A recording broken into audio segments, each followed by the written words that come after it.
The experience was very positive. You know, I look back on even on that whole day as kind of fun, even though there were times where I was kind of thinking, well, I don't know if I really gave this enough credit. Didn't really sort of mentally prepare for what I was doing. I'm not gonna sit here and say, oh, it's a breeze. It's not like getting a massage, but for the quality of care at the clinic, you get your lunch, you watch TV, you have a nice conversation, or everyone's so friendly and so nice and so pleasant. I left with zero regrets. I have a much better hairline. See, for me, the recession obviously was an issue, but especially the fact that it was so much more pronounced on one side than the other. The lack of symmetry was hard for me to deal with. So the fact that it's restored and it's symmetrical and it's like, I've got a bit more versatility now. The one thing I wish I had done, I wish that I had just buzzed my whole hair, which I would recommend anyone to do before they come in, because if it's going to get buzzed down to like a 1 or a 2 or whatever it is anyway. I remember after the procedure just thinking, why didn't I just buzz my whole hair rather than like look like I had a fight with a lawnmower, you know? But the tenderness was very easy to deal with. Within a couple of weeks I could feel the scabs starting to come off, and I was relieved about that. The scabs is the only thing that's really noticeable, right? So it's like once they started coming off, I was thinking, okay, good, now I can just sort of even my hair out and just let it do its thing. It was just a waiting game after that. The new hair started coming in within a few weeks, and then I would say maybe a couple of months, I started to really see, oh, okay, that's gonna be the line. Like, and that was kind of exciting then, because it was obviously still faint. It almost looked like stubble, but it was sort of exciting because I was going, okay, that's gonna be the new hairline. I'm not embarrassed about getting the procedure. I want to look good, and that's okay. We got wrapped up in this idea of a man's man shouldn't care about his appearance, and he should be, you know, macho, and if you were too worried about your appearance, you were vain, you know, you were sort of a bit more feminine. And I go to the gym every day. I don't do it for vanity, but the positive effects of looking a certain way as a result of it are enjoyable. If there was a way I could train my hair to grow back, I would do it. You know, there isn't. The alternative was to talk to the pros, so that's what I did. In my experience, men in particular, the worst qualities of most men are born out of some sort of insecurity. Anything you can do to eliminate that will probably make you much better to be around and will probably lead to more success for you.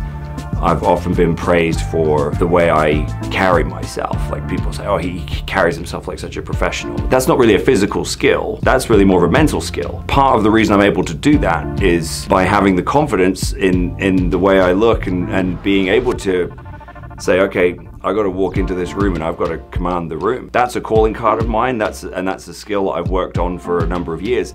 Any kind of insecurity or any kind of self-consciousness chips away at that. So my biggest insecurity was my hairline. It wasn't my looks, it wasn't my physique. I work hard on that. Nothing I could do about my hair. So when that option was available to me, I went, okay, because now I know that I can build on what I already have, and now I have even more confidence, so I can continue to carve out my career. You know, some people have achieved great success in life, and the ones who I've found to be a little more difficult, they're dealing with some sort of insecurity. The people who are immensely successful and yet still grounded, still what I consider to be great contributors to society, I think they're the ones with the least amount of insecurity. They're the ones who are the most sort of comfortable in their own skin. For me, if a guy is self-conscious about anything, it's immediately going to kind of change a little bit about their personality. To eliminate that, anything that you can do that makes you more confident is going to make you a better human being. It might seem a bit far-fetched to say, hey, get your hair done and you know, you'll be a better human being and you'll make life better for everyone around you, but it kind of will. You'd be surprised how many guys have had something done. It's funny because after mentioning it and mentioning that I was getting the procedure, 3 or 4 of my peers said, oh yeah, I got it done, and I didn't even know. Right there is a sort of good indicator that it's more common than you think. Everybody has certain things about themselves they don't like. How much you decide to work on it, that's a personal choice. I don't know anyone who, when they're presented with something that improves their appearance, isn't happy about it, because it was, hey, this will give me more confidence, I'll look better, it's gonna help my career. If you're like me, toying with the idea for about a year or so, just do it.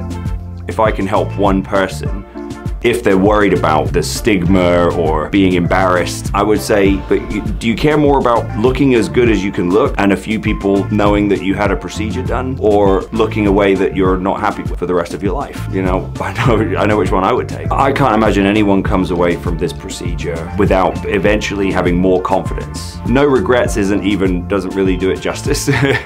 It's like, I'm so happy that I went through with it. It's like turning back the clock. It's great.